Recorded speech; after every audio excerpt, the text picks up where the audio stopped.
Hello guys, welcome to another video in my channel. अभी हम जिस मैच के बारे में बात करने वाले हैं वो है रात को होने जाने वाला वुमेन सुपर स्मैश का मैच, जो कि होने जा रहा है ओटागो वुमेन और विलिंगटन वुमेन के बीच में। तो काफ़ी सारे मैचेस लगातार वुमेन मैच जो सुपर स्मैश का हमारा चल रहा था अच्छा जाने के बाद लास्ट मैच जो गया ऑकलैंड का मैच जो था, वो मैच बहुत ही बुरा गया हमारे लिए। सेंट्रल डिशेस के अगेंस्ट जो मैच था, जो जो प्रिडिक्शंस हमने करे थे वैसा कुछ भी नहीं गया और परसेंटेज प्लेयर्स ने परफॉर्म करा। और आई थिंक ये आपके लिए बहुत ज़्यादा शॉकिंग भी नहीं होगा, ऐसी चीज़ें हो सकती हैं कभी कभार। आगे बढ़ते हैं, दोनों टीम्स के बारे में बातें करते हैं। ओटागो का लास्ट मैच जो था वो नॉर्दर्न डिस्ट्रिक्ट वुमेन के अगेंस्ट में था, जो मैच नो रिजल्ट रहा था। और वेलिंगटन का मैच था सेंट्रल डिस्ट्रिक्ट के अगेंस्ट में। ओटागो दोनों के मैच बारिश की वजह से प्रॉब्लमेटिक हुए थे। ओटागो का मैच तो हो ही नहीं पाया था पहले इनिंग्स के बाद। और वेलिंगटन का मैच में भी बारिश के चांसेस थे, लेकिन वो मैच वो जीत गए थे। इतनी देर इतना तो मैच हो गया था कि उनके रिजल्ट आ जाए।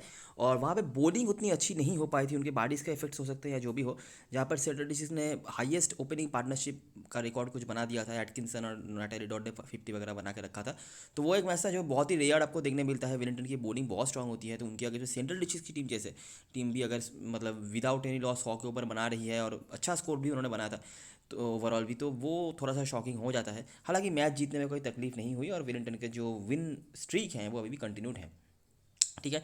तो जैसे कि आपको पता ही होगा कि अभी सभी मतलब फिक्सचर ये हो रहे हैं, रिवर्स हो रहे हैं। तो ये फिक्सचर भी पहले हो चुका है और इन दोनों टीमों के बीच में मैच हो चुका है, जो कि वेलिंगटन के घर पे हुआ था। अभी ये मैच होने जा रहा है ओटागो के घर पे, और ये पहला मैच है इस सीज़न में जहाँ पे यूनिवर्सिटी ओवल लंदन में मैच होने जा रहा है। ओटागो ने होम मैचेस तो खेले थे, लेकिन अदर ग्राउंड्स पे खेले थे, क्वींसटन वगैरह पे। ये पहला मैच है जहाँ पे ये अपने रियल होम जो होता है यूनिवर्सिटी ओवल लंदन, वहाँ पे ये मैच खेलने जा रहे हैं। ठीक है। दोनों टीम के बारे में अभी मुझे बताने की कोई ज़रूरत नहीं है। दोनों टीम में कुछ चेंजेस हैं, स्पेशली ओटागो के वेलिंगटन की टीम में। सोफी डिवाइन तो लास्ट मैच भी नहीं खेली थी, इस मैच में भी नहीं है। अभी उनको मानेका सिंह को भी उन्होंने ड्रॉप करा है या रेस्ट दिया है, जो भी है। तो वो नहीं खेलने वाले, उनके जगह पे कुछ प्लेयर्स आए हैं। तो देखना पड़ेगा कि उनका रोल क्या होता है। आगे बातें करते हैं, तो देखते रहो। तो स्टार्ट करते हैं इस मैच की analysis. University of Dunedin, Otago women का घर, वेदर क्लियर है। आखिरी 5 मैचों की बात करें तो as usual and as expected वो वेलिंगटन वुमेन सारे के सारे मैच यहाँ पर जीती है। इस ग्राउंड पे रिकॉर्ड की बात करें तो बेहतर रिजल्ट है। Of course Otago dominating team है, वेलिंगटन और कुछ हद तक शायद कैंटरबरी की टीम इनको दिक्कत देती है। बाकी ये जनरली मैच हारते नहीं हैं। देखते हैं जब ये दोनों टीमें आमने सामने हुई हैं आखिरी 5 मैचेस में तो क्या क्या चीज़ हमें देखने मिल रहा है। हम स्टार्ट करते हैं यहाँ से, जो 2 साल पुराना मैच है। ओटागो ने बना था 128। करंट स्क्वाड मेंबर्स में से आपको जेनसन दिख जाती हैं। बाकी बॉलरों में से ली कैस्पेरेक, याद रखना ली कैस्पेरेक पहले ओटागो के होकर खेलती थी। और लास्ट जो जीत दर्ज करा था ओटागो ने वेलिंगटन के आगे से, वो भी ली कैस्पेरेक ने ही उनको जितवाया था। उसके बाद तो ओटागो की तरफ से वो जीत नहीं देखने मिले हैं हमें। एमिली एकर के 1 विकेट और जेस्कर के 2 विकेट्स हैं। वेलिंगटन ने बहुत ही बढ़िया बैटिंग करी, और वेलिंगटन की बैटिंग इस पिक्चर में अच्छी होती हुई दिख जाएगी आपको। ठीक है, भले ही वो विकेट्स खोएं, लेकिन बैटिंग कंपैरेटिवली यहाँ पर बेहतर होती है। सोफी डिवाइन भी अच्छा रिकॉर्ड होल्ड करती थी, लेकिन वो अवेलेबल नहीं। बाकी मैडी ग्रीन के रन थे और बहुत ही डोमिनेटिंगली यहाँ पे वेलिंगटन ने जीत हासिल कर लिया। अगला मैच ये वेलिंगटन में हुआ। यहाँ पे भी सोफी डिवाइन आपको दिख जाती, यहाँ पर भी बैटिंग देखो, धमाकेदार बैटिंग हुआ। ठीक है, विकेट भले ही गिरे हों, लेकिन रन कितना बन गया देखो। सोफी डिवाइन के अलावा एमिलिया कर और ली कैस्पेरेक। बॉलरों में से ओल्ड शॉ, इस नाम को थोड़ा गौर से देखना है। बाकी कार्सन। ओटागो 74 पर वो निपट गया है, जहाँ पर इंग्लिश आपको दिख जाते हैं, जो काइंड ऑफ डिफॉल्ट कीपर बन जाएंगे आज के मैच में। इसके अलावा जारा जेटली, थैमसन न्यूटन जो ये बॉलिंग नहीं करा रहे हैं, आगे बात करेंगे इनके बारे में। मुझे लग नहीं रहा अभी इनको बॉलिंग मिलने वाली है, लेकिन मिल सकती है। ये बॉलिंग करा सकते हैं, ये ऑप्शन हमेशा बने रहते हैं, लेकिन वही बात है कि कब मिलेगा कब नहीं। बाकी कैस्पेरेक के 1 विकेट भी रहे हैं। तो एमिलिया कर और कैस्पेरेक ने यहाँ पे भी डिसेंट परफॉर्मेंस करे थे। एमिलिया कर को विकेट भले ही ना मिला हो, लेकिन बॉलिंग से उन्होंने बैटिंग से परफॉर्म करा था। और कैस्पेरेक ने 20 रन और 1 विकेट। और यहाँ पर भी अगर आप देखोगे तो एमिलिया कर से बेहतर बॉलिंग परफॉर्मेंस कैस्पेरेक का रहा है। बाकी जेटली और न्यूटन थे यहाँ पे। अगला मैच क्वींस टाउन में हुआ। एक और होम होता है जो ओटागो का सेकंड होम उनका। वेलिंगटन ने यहाँ पे भी डिसेंट बैटिंग करी, 157। ठीक है, एमिलिया कर, कैस्पेरेक, वही 2 नाम। बॉलरों में से ओल्ड शॉ, कार्सन जो रिपीट हो रहे हैं। बाकी इब्राहिम, मोलिलो, इमा ब्लैक, हो सकता है इन दोनों में से कोई एक खेले। लास्ट मैच इमा ब्लैक नहीं खेली थी ओटागो की तरफ से। ओटागो वापस से उनका कुछ खास यहाँ पे है नहीं। सूजी बेट्स के कुछ स्कोर्स हैं, बाकी वो बताने के लिए नहीं है। फिर से आपको यहाँ पर कैस्पेरेक कंसिस्टेंटली दिख जाती हैं, 2 विकेट। बाकी एमिलिया कर भी रही हैं, जेटली भी रही हैं। मानेका सिंह अवेलेबल नहीं है फिलहाल तो, लेकिन उनके विकेट्स थे। बाकी जेस्कर, ये सारे के सारे नाम रिपीट ही हो रहे हैं। जेस्कर और जेटली मतलब वन आउट थे। पहले मैच जेस्कर थी, दूसरे मैच में जेटली, लेकिन यहाँ पर दोनों ने विकेट निकाला। अगला मैच ये वेलिंगटन के घर पे हुआ, 12 ओवर का मैच हुआ। यहाँ पे भी आप नोटिस करोगे 9 के रन रेट से रन बना। ठीक है, 8 विकेट गिरे। बॉलरों में से ब्लैक, लो, इब्राहिम, ओल्डरशॉ, कार्सन, वही 5 बॉलर्स। लो और ब्लैक में से कोई एक खेल सकता है, ठीक है। जेनसन का आपका उतना नाम नहीं दिख रहा है, लेकिन बाकी सारे के सारे बॉलर्स में क्या निकाला। ओटागो की बैटिंग वापस से निपट गई 75 पे। एमिलियाकर, जेटली, मानेका सिंह, जेस्कर, कैस्परेक, सारे के सारे बॉलर्स ने यहाँ पे विकेट निकाला। अभी मानेका सिंह नहीं है, ठीक है, लेकिन बाकी के 5-4 बॉलर्स हैं तो वो सबने यहाँ पर विकेट निकाले थे। और ओटागो की बैटिंग नोटिस करो, ठीक है ना, 12 ओवर में 75 पर निपट गए, यहाँ पे 91 पर वो निपट गए। बीच में सूजी बेट्स खेली भी थी, ठीक है, यहाँ पर 74 पर निपट गए। यहाँ पे 128 पहले बैटिंग करते हुए, और चेस तो बहुत बुरा किया है इन्होंने, बैटिंग फर्स्ट में फिर भी कुछ रन में यहाँ पे बनाया हुआ था, ठीक है। पिछले सीजन का फाइनल जो था, यहाँ पे भी वही सेम चीज़, पहले बैटिंग करी विलिंगटन ने, धमाकेदार बैटिंग, सोफी डिवाइन, एमेलिया कर, मैडी ग्रीन।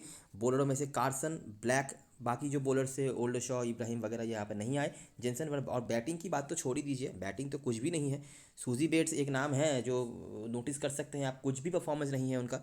एक 24 रन का था, बाकी कुछ भी नहीं, 100 रन। कैस्पेरेक, बाकी सोफी डिवाइन के विकेट्स भी थे, बाकी जेस्कर, एमेलिया कर, मानेका सिंह के विकेट्स थे। जेटली यहाँ पर विकेटलेस गई, ठीक है। तो ये फाइनल भी था तो थोड़ा इधर उधर हो भी सकता है, लेकिन वो चीज़ रहा। और आखिरी जो मैच हुआ, यहाँ पे विलिंगटन ने पहले बैटिंग करी, 146, थोड़ा सा मैं कहूँगा रन कम था ऊपर वाले मैचेस के कंपैरिजन में। एमेलिया कर वापस से, मैडी ग्रीन को यहाँ पर ढंग से बैटिंग मिली तो उन्होंने रन बनाया। ब्लैक के आपको यहाँ पर परफॉर्मेंस दिख जाते हैं फिर से। बाकी कार्सन, बेट्स ने यहाँ पर विकेट भी निकाला था, 31 रन भी बनाए थे, ठीक है। तो ये पहला मैच है जहाँ पर कुछ तो उन्होंने करा। बॉलिंग से तो कुछ था ही नहीं, बॉलिंग का वो उतना वो होता भी नहीं है उनका, बैटिंग से भी कुछ नहीं होता है, लेकिन यहाँ पे कुछ रन उन्होंने बनाए। और ओटागो की बैटिंग यहाँ पे भी अच्छी नहीं हुई थी, ठीक है ना। इब्राहिम के कुछ परफॉर्मेंस थे, बेट्स के परफॉर्मेंस थे, और उसके बदौलत वो ऑल आउट नहीं हुए, नहीं तो यहाँ पे भी 8 विकेट उनके खो गए थे। फिर से कैस्पेरेक, एमेलिया कर, जेस्कर, सब ने यहाँ पर विकेट्स निकाला। जेटली, वो जो 4 बॉलर्स अभी अवेलेबल हैं, 4 विकेट निकाला, ठीक है। तो मामला यह है कि अट्टर डोमिनेटिंग है यहाँ पे विलिंगटन, बैटिंग से भी धमाका, बॉलिंग से भी धमाका। लास्ट 4 मैच में, एक मैच को छोड़ के सारे मैच में 10 विकेट निकाले हैं उन्होंने। ये पहला वाला मैच जो था, यहाँ पे 7 विकेट था। ये वाले मैच के बाद 4 मैचेस में 3 बार 10 विकेट, एक बार 8 विकेट, और 3 बार 100 या 100 से कम पे वो निपट भी गए हैं, ठीक है, 4 में से। और लास्ट मैच में भी 128 बनाया था। बॉलिंग, अगर वो पहले बॉलिंग कराते हैं तो आपके लिए सिलेक्शन थोड़े से बेहतर हो सकते हैं, कुछ बॉलर्स आप ले सकते हो, क्योंकि वही ज़्यादा पॉइंट्स निकाल रहे हैं। बैटिंग की तो बहुत ही ख़राब हालत है। केट इब्राहिम एक हैं जिन्होंने विकेट्स भी निकाले हैं, अगर विकेट नहीं निकाला तो रन बनाए हैं। सूजी बेट्स, वो एक मैच 31 को छोड़ के ज़्यादा कुछ उनका है नहीं। बाकी ओल्ड शॉ, कार्सन, एमा ब्लैक, ये 3 बॉलर्स हैं। मॉलिलो भी हैं, लेकिन हो सकता है दोनों में से एक खेले। तो ये बॉलर्स रहे हैं। हेली जेंसन एक नाम है जिनका उतना कंसिस्टेंट हमें दिख नहीं रहा है, लेकिन आगे उनके बारे में कुछ बातें हम बताएंगे। और लास्ट जो मैच जर्नडिन में हुआ था, अगर हम उसको फोकस पे रखेंगे तो हेली जेंसन आपको दिख जाएंगी। कैस्पेरेक, जेस्कर तो है ही, बाकी एमेलिया कर। विलिंगटन ने बहुत धमाकेदार तरीके से चेस करा। मैडी ग्रीन को जब बैटिंग मिली है उन्होंने भी ठीक ठाक करा है, ठीक है। जेस्कर भी यहाँ पर काफ़ी बढ़िया विकेट टेकर रही हैं, लगभग कंसिस्टेंट रही हैं, और बंचेस में भी कई बार विकेट निकाला है उन्होंने। नोटिस करो, यहाँ पे जो लास्ट मैच हुआ था वहाँ पर 2 विकेट उनके खाते में थे, यहाँ पे शायद खेल नहीं होगी या विकेट लेस गई होंगी, जो भी है। उसके बाद वापस से 2 विकेट इस मैच में, उसके बाद यहाँ पे 1 विकेट, उसके बाद अगले मैच पर भी 1 विकेट, और लास्ट मैच पे उन्होंने 3 विकेट निकाला था। और कैस्पेरेक और एमिलिया कर तो कंसिस्टेंट हैं ही, और वो परसेंटेज कैप्टन वाइस कैप्टन भी बन जाएंगी, तो वो दिक्कत वाली बात नहीं है, ठीक है। तो वही चीज़ें हैं, बहुत ज़्यादा इधर उधर नहीं है। सूजी बेट्स एक नाम है, लेकिन मुझे लगता नहीं कि बैटिंग में आप फालतू में उनके ऊपर रिस्क लोगे, क्योंकि ऑलरेडी यही एक ऑप्शन है बैटिंग से लेने लायक जो कोई छोड़ना नहीं चाहेगा। और ये बॉलिंग भी करा लेती है कभी कभार, तो वो कोई मतलब बनता नहीं है, लेकिन इनके रिकॉर्ड बहुत ख़राब है अगर आप कैप्टनसी वाइस कैप्टनसी के लिए सोच भी रहे हो तो। समराइजेशन में ज़्यादा कुछ नहीं है, जो आप परफॉर्मर था आपने वो देख लिया, ठीक है। बॉलिंग पे विलिंगटन की तरफ से एमेलिया कर है, और ये काफ़ी ज़्यादा विकेट्स उन्होंने निकाले हैं, बहुत सारे मैचेस भी खेले हैं, लेकिन है विकेट्स के खाते में। और ली कैस्पेरेक जब से आई हैं तो उन्होंने कंसिस्टेंटली विकेट निकाल के रखा हुआ है। अभी हम बात करें ग्राउंड के बारे में, हेड टू हेड में तो देखो ये चीज़ें हैं, ठीक है। अगर ओटागो पहले बॉलिंग कराती है तो आपके लिए सिलेक्शन थोड़े से बेहतर हो सकते हैं उनकी तरफ से प्लेयर्स लेने के लिए। अगर विलिंगटन पहले बॉलिंग कराती है तो मैच छोटा भी हो सकता है, देख लेना। अभी इस ग्राउंड के बारे में बात करते हैं, देखते हैं ग्राउंड पे कैसे कैसे मैचेस होते हैं। इस ग्राउंड पे अभी तक कोई मैच क्योंकि हुआ नहीं, तो थोड़ा बहुत बात यहाँ पर कर लेते हैं। तो पहला मैच ओटागो बनाम नॉर्दर्न डिस्ट्रिक्स। इंग्लिश, केटी मार्टिन अवेलेबल नहीं है। नॉर्दर्न डिस्ट्रिक्स को 9 विकेट यहाँ पर गिरा दिए थे। बॉलर्स कौन कौन थे? ब्लैक, कार्सन, ओल्डरशॉ, जेनसन के 1 विकेट थे, बाकी मॉलिलो। ये वही नाम है जो आपने ऊपर भी देखा होगा। जेनसन उतना ज़्यादा आपने नहीं देखा होगा, लेकिन जेनसन का नाम यहाँ पर है। अगला मैच देखो, ओटागो बनाम सेंट्रल डिस्ट्रिक्स का मैच हुआ। फिर से यहाँ पे आपको सूजी बेट्स दिख जाती हैं। तो देखो, ऐसी टीम्स के अगेंस्ट में सूजी बेट्स रन बनाती हैं, लेकिन बात जब वेलिंगटन के अगेंस्ट में आती है वहाँ पर वो हल्की बढ़ जाती है, लेकिन फिर भी आपको तो रख के चल रही है। सेंट्रल डिस्ट्रिक्स ने बनाए 126 रन। जेनसन, ओल्डरशॉ, ठीक है, और इब्राहिम, ठीक है। जेनसन यहाँ पर भी विकेट लेके गई हैं, ओल्डशॉ भी विकेट लेके गई हैं और इब्राहिम तो चलिए है ही, ये विकेट ले रही हैं और वापस ये यहाँ पर बॉलिंग बेहतर हुई है। अगला मैच ओटागो बनाम ऑकलैंड, यहाँ पे भी आपको बेट्स दिख जाती हैं, ओल्डशॉ दिख जाती हैं, ब्लैक और कार्सन, ठीक है। अगला मैच नॉर्थर्न डिस्ट्रिक्स के आगे में था, यहाँ पे भी वही Carson, Black, Oldershaw, English, Ibrahim, same कुछ नाम। कैंटरबरी के आगे से मैच हुआ, वहाँ पे भी सेम, ओल्डशॉ, कार्सन, ब्लैक। जेनसन यहाँ पे कंसिस्टेंट तो नहीं है, पहली बात तो ये समझ लो कि कंसिस्टेंट नहीं है, लेकिन कभी कभार उनके रोल्स आ रहे हैं। हम रोल बोले तो एक आध विकेट की ही बात करें, एक आध विकेट 14-15 रन वही, ठीक है ना। सूजी बेट्स हैं, इब्राहिम है, ये सब टीमों के आगे से वो रन बनाती भी हैं, तो वो है, तो ऐसा है, ठीक है। और ये लास्ट मैच था, तो वही देखो गिने चुने नाम। Ibrahim as a bowling option consistently उतना वो नहीं है, लेकिन कंट्रीब्यूशन हर मैच में है। 36 रन नॉट आउट बना है, लगभग 50 पॉइंट समझ लो। यहाँ पे 38 रन, विकेट नहीं है, तो लगभग 50 पॉइंट। यहाँ पे इस मैच में उन्होंने कुछ नहीं करा था। उसके बाद यहाँ पर 2 विकेट, यहाँ पे 50 के ऊपर पॉइंट है, बैटिंग से जो करा होगा।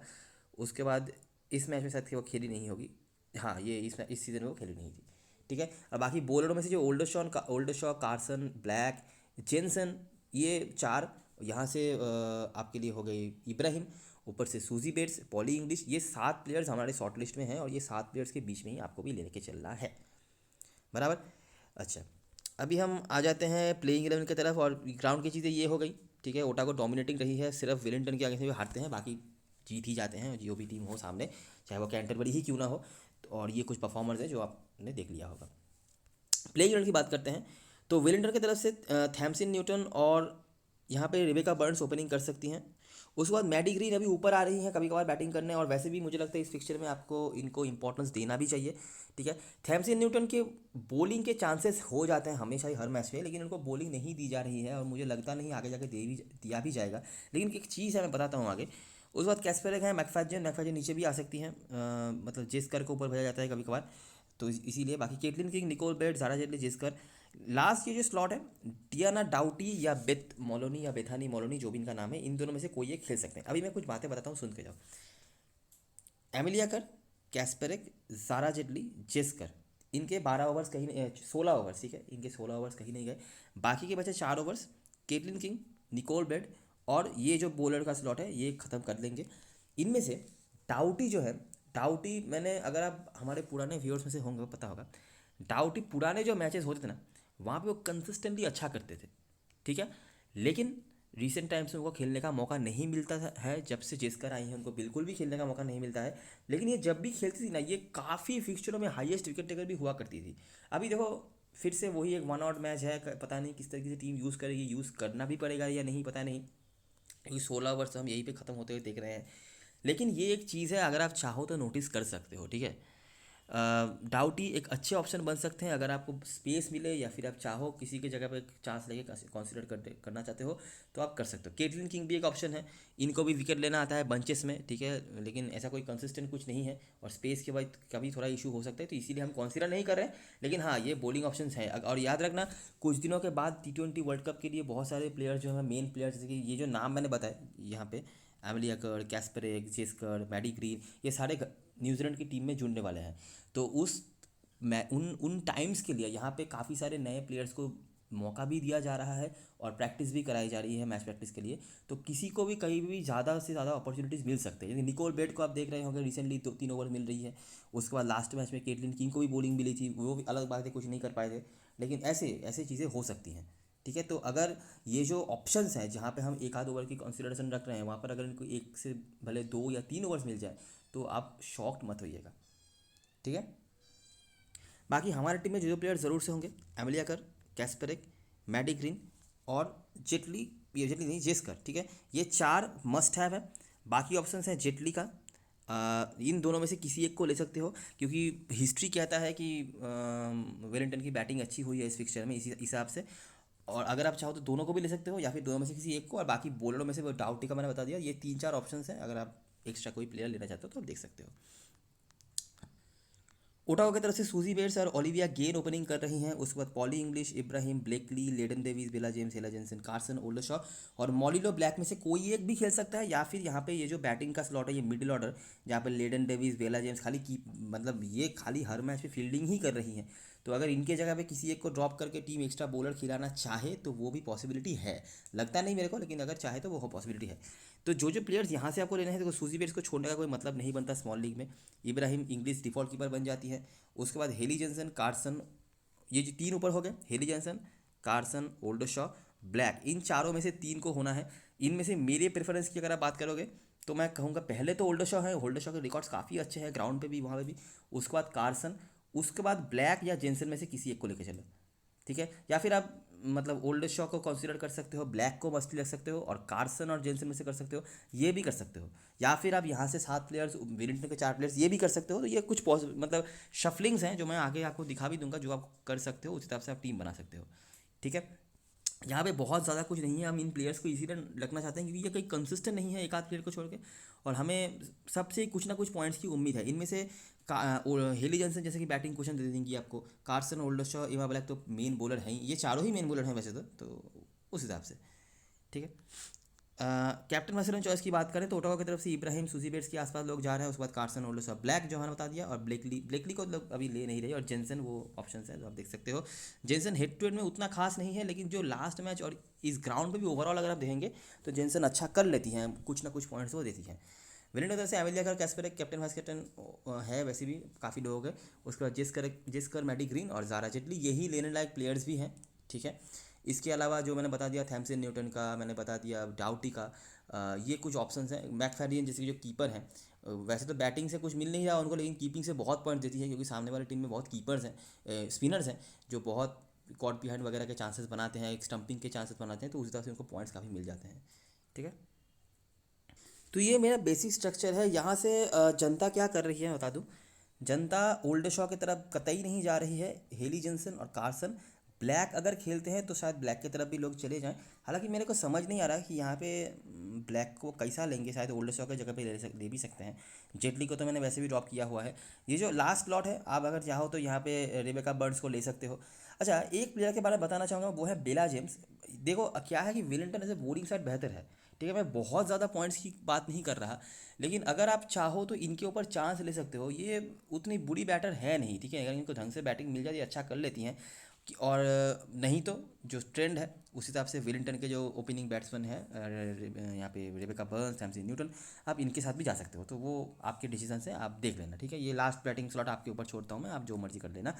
कैप्टन वाइस कैप्टन एमिलिया कर ले कैस्पर मुझे लगता है बेस्ट ऑप्शन है। यहाँ पे कोई छेड़खानी करने वाली बात भी नहीं है। यहाँ पर अगर आप 20 ग्रैंड लीग की टीम से बना रहे हो, वहाँ पे कम से कम 10 में ये कॉम्बिनेशन ट्राई कर सकते हो, वाइस वर्सा करके। इसके अलावा जेस्कर अच्छे ऑप्शन है। ओटाको की तरफ से बताऊँ तो सिर्फ केटी इब्राहिम मुझे दिख रही है, लेकिन कंसिस्टेंटली या बैटिंग बॉलिंग दोनों तरफ से इनके परफॉर्मेंसेज नहीं है, ना तो इस ग्राउंड पे ना तो हेड टू हेड में, या तो बैटिंग या तो बॉलिंग। 50 ऑड पॉइंट मैं कंसिडर कर रहा हूँ इनका। बड़ी लीग खेल रहे हो, कुछ टीम्स में हेली जेंसन को एक आध टीम में कैप्टन बना के छोड़ देना, हेली जेंसन और ओल्ड शॉ, इन दोनों को कैप्टन वैसन बना के छोड़ देना। मैं क्यों कह रहा हूँ, क्योंकि हेली जेंसन इस ग्राउंड पे अच्छा करती हैं कंपैरेटिवली, लेकिन मुझे उम्मीद बिल्कुल भी नहीं है, और इसीलिए मैंने कहा कि 20 टीम बना रहे हो तो एक दो टीम में ऐसा करके छोड़ देना, और उस टीम के बारे में एक्सपेक्टेशन मत रखना, ठीक है। बाकी ये एमिलिया कर लेकर पर इज द बेस्ट ऑप्शन, वहाँ पर ज़्यादा कुछ सोचने की ज़रूरत नहीं है। तो ये रही सारी चीज़ें और सारी एनालिसिस। आपको वीडियो पसंद आई हो तो लाइक ज़रूर करना, सब्सक्राइब करना चैनल को, टेलीग्राम चैनल पर जरूर ज्वाइन हो जाना, क्योंकि लास्ट मोमेंट पे सारी अपडेट्स वगैरह वही पाने वाली है। तब तक के लिए best luck for this match and good bye for now.